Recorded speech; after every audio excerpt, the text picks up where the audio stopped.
Menurut Sari, melihat lingkungan saat ini banyak nggak sih teman-teman Sari yang mungkin perkawinan dini ataupun bagaimana? Apakah sudah teman-teman Sari memahami bahwa bahaya dari perkawinan anak ini?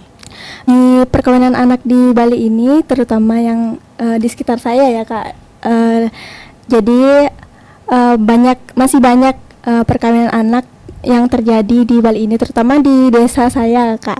Jadi di desa saya itu masih banyak sekali yang melakukan perkawinan anak seperti itu Kak. Jadi di desa-desa sangat rawan sekali perkawinan anak. Kalau versi Kanya sendiri, apa sih yang perlu diketahui anak-anak agar tidak sampai nih terjerumus ke hal-hal ini Kanya? Pastinya yang harus diketahui itu realitas setelah menikah ya Kak. Kalau menikah setelah mereka dewasa saja realitanya tuh belum tentu bagus, apalagi kalau menikah pada saat umur anak-anak gitu.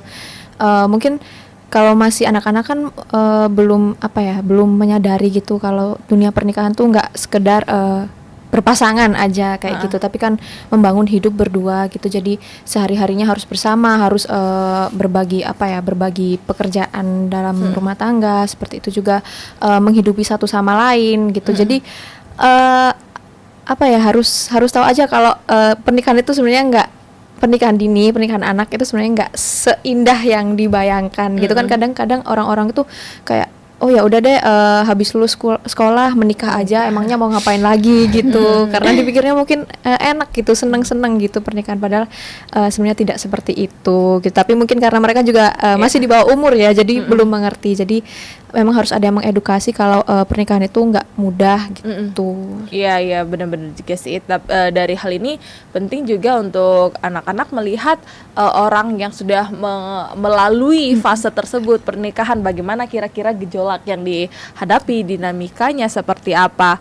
Dengan adanya perkawinan usia anak, memang tidak semua pasangan yang menikah di usia anak ini putus sekolah dan tidak melanjutkan sekolah, tapi memang kebanyakan ini dari mereka langsung putus sekolah, sehingga pendidikan mereka itu akan jadi terbatas gitu, dan mereka pun akan berdampak gitu, memberi dampak negatif kepada generasi selanjutnya yang mereka lahirkan, karena mereka sendiri tidak memiliki pendidikan yang cukup gitu untuk memberikan edukasi kepada anaknya kelak gitu. Dan juga Indonesia sendiri kan punya program di mana ingin mencapai Indonesia generasi emas ya di tahun 2045, dan menurut saya itu akan susah untuk dicapai ketika generasi bangsa ini punya pendidikan yang sangat terbatas gitu, pendidikan yang belum berkualitas gitu. Salah satunya adalah penyebabnya karena perkawinan usia anak. Benar-benar salah satu dampak dari perkawinan anak putus sekolah, sehingga tidak bisa mendapatkan ilmu lebih jauh lagi di sekolahan dulu gitu ya. Iya, betul. 10 indikator itu, yang pertama pengorganisasian perempuan dan anak di desa. Lalu yang kedua itu tersedia data desa yang memuat data pilah tentang perempuan dan anak. Lalu ketiga tersedianya perdes tentang DRPPA. Lalu pembiayaan dan keuangan desa, yang pendayagunaan aset desa untuk mewujudkan DRPPA. Lalu persentase keterwakilan perempuan di pemerintahan desa, BPD, dan lembaga kemasyarakatan desa lainnya. Lalu yang keenam, persentase perempuan wirausaha di desa. Lalu ketujuh, semua anak mendapatkan pengasuhan yang baik berbasis hak anak. Lalu kedelapan, tidak ada kekerasan terhadap perempuan dan juga tidak ada korban perdagangan orang.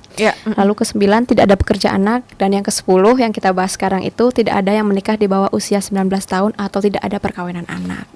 Jadi untuk mencegah perkawinan anak ini tentunya harus melibatkan semua pihak ya, semua pihak, semua lembaga, dan terutama pemerintah, masyarakat, dan segala pihak lainnya. Jadi dengan melibatkan seluruh spektrum masyarakat dan pemerintah serta memanfaatkan pendekatan yang holistik, harapannya adalah dapat mengurangi secara signifikan praktik perkawinan usia anak. Perkawinan usia anak ini dapat dicegah gitu dengan peningkatan kesadaran dari masyarakat itu sendiri, kalau tidak ada satu alasan pun yang dapat memaksakan anak untuk menikah di usia yang memang belum semestinya mereka menikah gitu, dan anak-anak ini memang seharusnya untuk meraih pendidikan setinggi-tingginya gitu. Juga untuk DRPPA sendiri, semoga desa yang adil dan setara gender ini dapat diimplementasikan gitu di masing-masing desa. Jadi kesempatan yang sama baik itu bagi perempuan dan laki-laki maupun anak ini